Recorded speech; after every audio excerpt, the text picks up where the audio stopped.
Hello दोस्तों, welcome back to my channel. Math वल्ला भाई पीके में आपका स्वागत है। तो दोस्तों आज जो आपका टॉपिक है, इससे पहले मैंने प्रैक्टिकल में केमिस्ट्री का कैसे लिखना है पूरी चीज़ें आपको समझा दी थी। और आज मैं आपको बताऊंगा कि फिजिक्स का प्रैक्टिकल की कॉपी आप कैसे लिखोगे और किस तरह से कौन कौन से प्रैक्टिकल लिखने हैं जो सबसे बेस्ट है और सबसे ज़्यादा इन्हीं को लोग लिखते हैं और इससे आपको नंबर भी अच्छा मिलने का चांस है।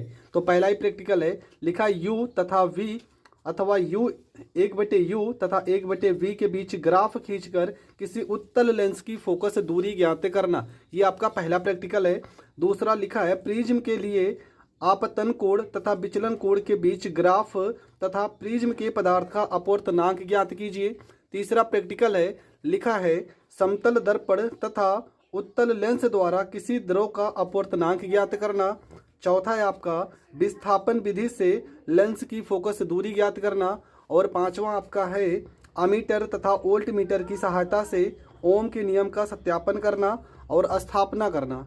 और नंबर 6 आपका है, मीटर सेतु द्वारा दिए गए तार का प्रतिरोध ज्ञात करना। ये 6 प्रैक्टिकल हैं और लगभग आपको 6 या 7 प्रैक्टिकल लिखने होते हैं पेपर में। ठीक है, अगला प्रैक्टिकल है आपका, तो 7वां जो है आपका वो है, विभवमापी द्वारा दिए गए प्रारंभिक सेलों के विद्युत वाहक बलों की तुलना करना। तो ये 7 प्रैक्टिकल है जो मैंने यहाँ पर लिखा है और ये 7 प्रैक्टिकल आप अगर लिखते हो तो बेस्ट है। और सबसे बड़ी चीज़ ये है कि ये 7 प्रैक्टिकल के जो क्वेश्चन है वो बहुत ही इजी है और उसे बहुत आसानी से आप बता सकते हो एग्जामिनर को। तो हर एक प्रैक्टिकल में कैसे लिखना है और कितना लिखना है, तो चलो हम शुरू करते हैं। तो आपका पहला प्रैक्टिकल है प्रयोग संख्या 1 और उद्देश्य, सबसे पहले उद्देश्य में लिखना है कि u तथा v अथवा 1/u तथा 1/v के बीच ग्राफ खींचकर किसी उत्तल लेंस की फोकस दूरी ज्ञात करना। फिर रिक्वायर्ड अपेरेंस मतलब क्या क्या, उपकरण मतलब आपको ज़रूरत पड़ेंगे उसका नाम, प्रकाशीय बेंच, उत्तल लेंस तथा 2 पिने, ये आपको ज़रूरत पड़ेगा इस प्रैक्टिकल के लिए। प्रिंसिपल, इसका उद्देश्य क्या रहेगा, यदि कोई वस्तु, ठीक है, आपको रचना में क्या लिखना है, सिद्धांत में लिखना है कि यदि कोई वस्तु उत्तल लेंस के फोकस से दूर स्थिर है तो लेंस के दूसरी ओर उसका वास्तविक व उल्टा प्रतिबिंब बनता है। यदि लेंस से वस्तु व उसके प्रतिबिंब की दूरियां क्रमशः u व v हो तो फार्मूला क्या हो जाएगा, लेंस का फार्मूला क्या होता है, 1/f बराबर 1/v माइनस 1/u। यफ क्या होता है, यफ आपकी होती है फोकस दूरी, v आपकी होती है प्रतिबिंब की दूरी और u होता है आपका वस्तु की दूरी। अथवा इसको आप क्रॉस मल्टीप्लाई करके इस तरह से भी लिख सकते हो।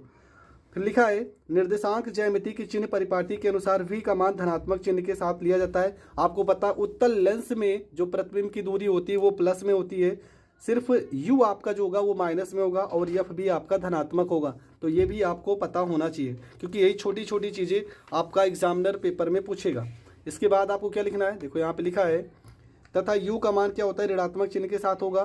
प्रेक्षण u तथा v के लिए सारणी आपको पता होना चाहिए। यहाँ पे क्रम संख्या लिखा है, वस्तु की स्थिति u सेंटीमीटर में, उत्तल लेंस यल की स्थिति b सेंटीमीटर में, और ये लिखा है प्रतिबिंब पिन I की स्थिति c सेंटीमीटर में, 1/u centimetre inverse, 1/v centimetre inverse, u बराबर a माइनस बी सेंटीमीटर और v बराबर हो जाएगा b माइनस सी सेंटीमीटर। f बराबर क्या, फार्मूला वही जो लिखे थे u b और बटे में u प्लस में v। यहाँ पे हर एक वैल्यू देखो लिखा है, ये पूरा का पूरा वैल्यू लिखा है, ऐसे ही आपको पेपर में भी लिखना है। और यहाँ पे रिजल्ट इसका क्या आएगा, तो रिजल्ट में क्या लिखा है कि ग्राफ द्वारा दिए गए उत्तल लेंस की फोकस दूरी f बराबर u b बटे में u प्लस में v होगी। इसके बाद यहाँ पे प्रीकेशन क्या लिखा है, पिनों की नोकें पतली होनी चाहिए जिससे लंबन दूर करने में सीधा रहे। मतलब क्या क्या हमें इस जब प्रैक्टिकल को करेंगे तो क्या क्या हमें सावधानियां, ठीक है, ये आप सावधानियां है तो सावधानियां लिख सकते हैं यहाँ पर, ठीक है। सावधानियां में लिखेंगे, पिनों की नोक पतली होनी चाहिए जिससे लंबन दूर करने में सुविधा रहे। वस्तु पिन की नोक चौक से सफेद पोत देनी चाहिए, ठीक है, ये हो जाएगा। ये आपका फिगर रहेगा, फिगर, ठीक है, फिगर अच्छे से बना लेना। देखो फिगर में हर एक चीज़ लिखा है, ये वस्तु का प्रतिबिंब है, ये प्रतिबिंब पिन है, ये वस्तु की पिन है, ये पूरा आपको फिगर बनाना इसी की बगल, ठीक है, ये जहाँ पर लिखा है वैल्यू ना, इसी की बगल आपको फिगर भी बनाना है। इसके बाद यहाँ पे सावधानियाँ जो हम लिख रहे थे, देखो यहाँ सावधानियाँ पे ये सारी चीज़ें लिखा है ना, 2 पिनों के लिए पूरा का पूरा सिस्टम है, ये आपको पूरी की पूरी सावधानियाँ लिख देना है। 3 नंबर, 4 नंबर और 5 नंबर ये आपकी सावधानियाँ हो जाएंगी, ठीक है। तो ये आपकी सावधानियाँ हो गई। आगे देखते हैं प्रैक्टिकल नंबर 2। तो प्रयोग संख्या 2 आपका क्या है कि उद्देश्य आपको लिखना है। उद्देश्य में तो पहले ही पढ़ चुके हैं, दिए गए प्रिज्म के लिए आपतन कोण तथा विचलन कोण के बीच ग्राफ खींचकर न्यूनतम अल्पतम विचलन कोण ज्ञात करना है तथा प्रिज्म के पदार्थ का अपवर्तनांक ज्ञात करना है। ये हो गया आपका उद्देश्य। दूसरा आपका रिक्वायर्ड एपरेटिस मतलब उपकरण, आवश्यक उपकरण आपको क्या लिखने हैं। प्रिज्म लिखना है 4 आलपीन होनी चाहिए, ड्राइंग बोर्ड होना चाहिए, सफ़ेद कागज तथा कोण मापी होना चाहिए।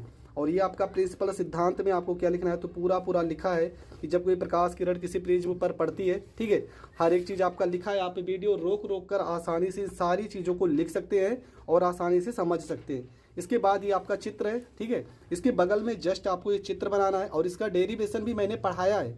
जितना भी मैंने प्रैक्टिकल बताया सारे डेरिवेशन को भी पढ़ाया है। अगर आपने नहीं पढ़ा है तो सबसे पहले डेरिवेशन को भी पढ़ लीजिए। डिस्क्रिप्शन में लिंक भी होगा फिजिक्स पूरा प्लेलिस्ट का, आप वहाँ से जाकर इन डेरिवेशन को पढ़ सकते हैं। इसके बाद आपको देखो यहाँ पे बगल में यहाँ पे एक सवाल भी है, ठीक है, यदि विचलन कोण 37 अंश दिया है और प्रिज्म कोण 60 अंश, तो ये प्रिज्म के पदार्थ की अपवर्तनांक का फार्मूला है। पूरा का पूरा मैंने सॉल्व किया है और कैसे कैसे सॉल्व करना है सारी चीज़ें मैंने पहले से ही पढ़ाई है, आप वहाँ पर भी जाकर देख सकते हैं। यहाँ पर मैं सिर्फ आपको प्रैक्टिकल लिखने का तरीका बता रहा हूँ। इसके बाद ये देखो आप यहाँ पे ऑब्जर्वेशन आपतन कोण तथा विचलन कोण के लिए पूरा वैल्यू है, ये क्रम संख्या, ये आपतन कोण है, विचलन कोण है, ये पूरा का पूरा मान है। और यहाँ पर हर एक चीज़ को हम लिखेंगे, ये आपका रिजल्ट हो जाएगा, ठीक है। और ये आपकी सावधानियाँ हो जाएगी। सावधानियाँ में देखो यहाँ पर लिखा है, पूरी जैसे लिखा है सावधानियाँ में सेम ऐसे ही आपको लिखनी है सावधानियाँ। इसके बाद आएगा आपका, ये हो जाएगा आपका तीसरा नंबर, ठीक है। तीसरा नंबर सावधानियाँ में क्या लिखना है, तीसरा नंबर हो जाएगा, ये आपका चौथा नंबर हो जाएगा। और ये आई माइनस में इसको विचलन कोण पढ़ते हैं, पूर्णतः निष्कोण खींचना चाहिए, ये हो जाएगा। पोजिशनल विरर्स मतलब क्या क्या गलतियां हो सकती हैं तो उनको हमें ठीक करना है। पॉसिबल इरर्स, पिनों को एक सीध में गाड़ते समय त्रुटि रह सकती है तो इसलिए इसको हमें बहुत ध्यान से देख करना है। कोण मापी द्वारा आपतन कोण व विचलन कोण की नापने पर यथार्थता कम होती है। इसके बाद यहाँ पर आपको ये ग्राफ बना देना है, ठीक है, ये ग्राफ जैसे देख रहे सेम ऐसे आपको बना देने। इसके बाद देखो ये पूरा यहाँ पर एक्स एक्सिस पे क्या लिखा, 40 अंश 4 डिविजिबल, और वाई एक्सिस पे 1 अंश है 4 डिवीजन है। और ये पूरा जैसे बना है सेम ऐसे आपको बना देने, ठीक है। आप वैसे भी बना सकते हो पर मैंने ग्राफ में बनाया तो आप ग्राफ में बनाओगे बेस्ट रहेगा आपको समझने के लिए। इसके बाद आता है प्रयोग संख्या 3, और प्रयोग संख्या 3 आपका क्या है, समतल दर्पण द्वारा उत्तल लेंस द्वारा किसी द्रव जैसे जल का अपवर्तनांक ज्ञात करना। तो ये है रिक्वायर्ड एपेरेट्स क्या लिखा है यहाँ पे, आवश्यक उपकरण में पूरा लिखना है। प्रिंसिपल आपको लिखना है, पूरा प्रिंसिपल हो जाएगा। और इसके बगल में जस्ट आपको ये फिगर बना देना है, ठीक है। देखो ये फिगर बना है इसके बगल में, ये तो ये फिगर आपको बना देना है। इसके बाद यहाँ पे एक छोटा सा फार्मूला भी हल हुआ है, सवाल, तो ये आपको सवाल भी हल कर देने बगल में, जस्ट इसके बगल में हर एक चीज़ यहाँ पर लिखा है, कैसे कैसे आपको लिखना है उतना आप जानते हो। इसके बाद ऑब्जर्वेशन मतलब क्या क्या इसके परिणाम निकल के आ रहे हैं, ये पूरा लिखना है यहाँ पे। बिना जल डाले पाठ्यांक और समतल दर्पण पर जल डालकर पाठ्यांक क्या क्या निकल के आएंगे। ये क्रम संख्या है, ये लेंस के ऊपरी पृष्ठ से पिन तक की दूरी है, ये समतल दर्पण से पिन तक की दूरी है, उत्तल लेंस की फोकस दूरी है, ये माध्य फोकस दूरी है। ये हर एक वैल्यू यहाँ पर लिखा है, पूरा का पूरा वैल्यू यहाँ पर लिखा है।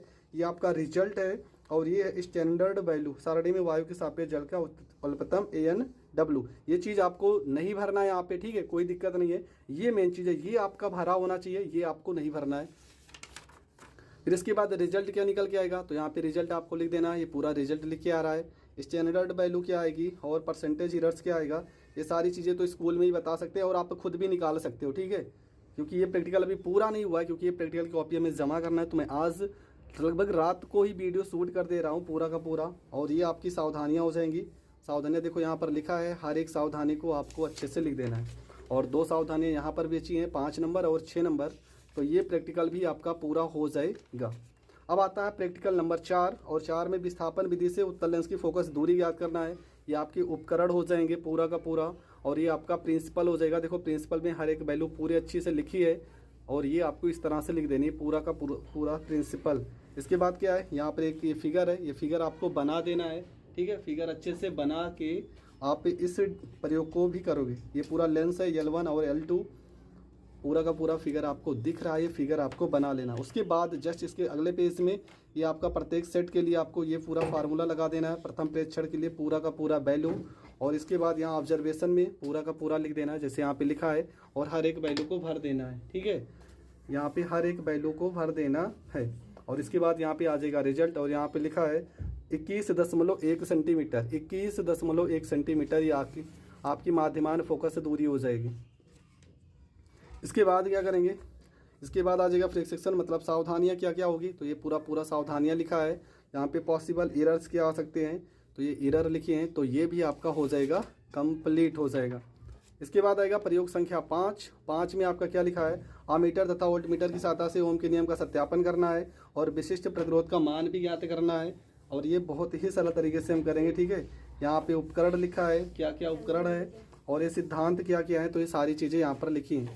प्रयोग संख्या 4 हो जाएगा। इसके बाद ये फिगर सबसे टफ है और ये फिगर आपको बनाना पड़ेगा। ठीक है, ये सीसा संचायक सेल है, ये धारा नियंत्रक है, ये प्लग कुंजी है, ये प्रतिरोध है, ये अमीटर है, और ये आपका वोल्ट मीटर हो जाएगा। तो ये फिगर भी आपको नेट पे भी मिल जाएगा, और यहाँ से भी अगर समझ में आ रहा है अच्छे से तो आप बना सकते हो। इसके बाद बगल वाले में ये पूरा लिखा है। ठीक है, ये सिद्धांत ही चल रहा है, आपका पूरा सिद्धांत लिखना है। यहाँ L/A लिखा है, यहाँ पे रो है। ठीक है, और ये पूरा का पूरा वैल्यू जैसे यहाँ पर लिखा है ये पूरा आपको लिख देना। UV तथा I की पाठ्यांकों के लिए सारणी, ये पूरा सारणी लिख देना, और सारणी में हर एक वैल्यू का मान लिख देना है। ये सब हल करने पर आप हल करोगे तो V का वैल्यू दिया, I का वैल्यू, आप यहाँ से इन सारे मान को आसानी से निकाल सकते हो। इसके बाद फिर से आपको एक चार्ट बनाना मतलब ग्राफ में, और ग्राफ में ये जो वैल्यू मैंने लिखा है सेम ऐसे आपको लिख देना है कि V तथा I के प्रत्येक प्रेक्षण से V में I बराबर R का मान इतना इतना इतना हो सकता है। इसके बाद यहाँ पे ग्राफ में आपको लिखना है X अक्ष पे, Y अक्ष पे 0.1 डिग्री लिखा है, यहाँ 3 डिवीजन लिखा है, 0.4 डिग्री यहाँ 3 डिवीजन लिखा है। और ये आपको जो ग्राफ दिख रहा है सेम इसी तरीके ग्राफ बनाना है। 0.4 है, 8 है, 12 है, 1.6, 2.0, 2.4 यहाँ पे पॉइंट लगा है, और नीचे आपको दिख रहा है 0.2 मीटर, 8, 0.8, 4, 0.5, 0.6, ये X अक्ष पे हो जाएगा। यहाँ धारा I एम्पियर में और यहाँ विभवांतर वोल्ट में होने चाहिए। इसके बाद यहाँ पे तार की लंबाई लिखी है, तार की लंबाई L 5 सेंटीमीटर हो, तो तार के व्यास के लिए सारणी, ये पूरी की पूरी सारणी आपको बना देना। मेन आपका यही होता है। ठीक है, ये आपको अच्छे से लिख देना है, और हर एक को मैंने अच्छे से भर भी दिया है। कंक्लूजन में क्या क्या लिखना है, स्पेसिफिक रेसिस्टेंस मतलब प्रतिरोध क्या निकल के आएगा, विशिष्ट प्रतिरोध, ये देखो यहाँ पे पूरा विशिष्ट प्रतिरोध लिखा है, और इसका रिजल्ट यहाँ पे मैंने लिख दिया है, तो रिजल्ट भी आपको लिख देना है। इसके बाद ये फिगर फिर से आ रहा है एक, ये फिगर आपको बना देना है। ठीक है, ये पूरा का पूरा फिगर, ये ऊपर मीटर सेतु, ये क्या है, ये है आपका व्हीटस्टोन सेतु का फिगर है। और इसके बाद ये पूरा का पूरा आपका यहाँ पे लैग्रांज सेल है, धारा मापी, प्रतिरोध बॉक्स, प्लग कुंजी, और ये हो जाएगा मीटर सेतु हो जाएगा। तो ये फिगर आपको बना देने हैं। इसके बाद आएगा प्रयोग संख्या 6, क्योंकि प्रयोग संख्या 6 के बगल ये आपको ये फिगर बनाने हैं। उद्देश्य क्या है, मीटर सेतु द्वारा किसी दिए गए तार का प्रतिरोध ज्ञात करके उसके पदार्थ का विशिष्ट प्रतिरोध ज्ञात करना। और ये आपका आवश्यक उपकरण पूरा लिखा है, प्रिंसिपल लिखा है। ठीक है, हर एक चीज़ अगर आपको कोई भी चीज़ समझ में नहीं आती है तो कमेंट बॉक्स में डिस्क्रिप्शन में मेरा नंबर है, आप वहाँ से कांटेक्ट कर सकते हैं, आपको इसका PDF भी प्रोवाइड कर दिया जाएगा। और फिर यहाँ पे ऑब्जर्वेशन है, अज्ञात प्रतिरोध ज्ञात करने के लिए सारणी, ये पूरा का पूरा सारणी आपको लिखना है जैसे मैंने लिखा है। माध्यमान इसका 11.29 आया है। और फिर प्रायोगिक प्रतिरोध तार की लंबाई L अगर 5 सेंटीमीटर हो तब के लिए प्रायोगिक मान, ये पूरा सारणी इस तरह से बनाना है, और हर एक वैल्यू को अच्छे से लिखना है। इसके बाद आपका रिजल्ट आएगा, यहाँ पे रिजल्ट लिखना है और स्टैंडर्ड वैल्यू लिखना है, और यहाँ पर प्रिसेक्शन मतलब सावधानियाँ लिखनी है। तो ये 3 चीज़ें इसमें लिखनी है। और बगल का जो पेज होगा इसमें आपको क्या लिखना है, यहाँ पे आपको वैल्यू कैसे कैसे निकालना है वो लिखना है। ठीक है, ये है जब अज्ञात प्रतिरोध दाएं रिक्त स्थान में हो तो प्रथम प्रेक्षण के लिए, द्वितीय प्रेक्षक के लिए, और तृतीयक और चतुर्थ, ये पूरी की पूरी यहाँ पर वैल्यू रख देना है, और हर एक मान को यहाँ पर निकाल लेना है। इसके बाद आएगा प्रयोग संख्या 7, और 7 ही प्रैक्टिकल मैंने लिखे हैं। तो ये 7 नंबर है, विभवमापी द्वारा दिए गए प्राथमिक सेलों के लिए विद्युत वाहक बलों की तुलना करना। ये आवश्यक उपकरण हो जाएंगे, ये आपका प्रिंसिपल हो जाएगा। ठीक है, पूरा का पूरा प्रिंसिपल लिख देना है, हर एक चीज़ आपको समझ में आ रहा होगा। और ये सारे डेरिवेशन मैंने बताए हैं, अगर नहीं भी बताए होंगे तो 2-4 दिन में सारी वीडियो अपलोड हो जाएगी। और ये ऑब्जर्वेशन हो जाएगा पूरा का पूरा, यहाँ पर जैसे जैसे लिखा है वैसे वैसे आपको लिखना है।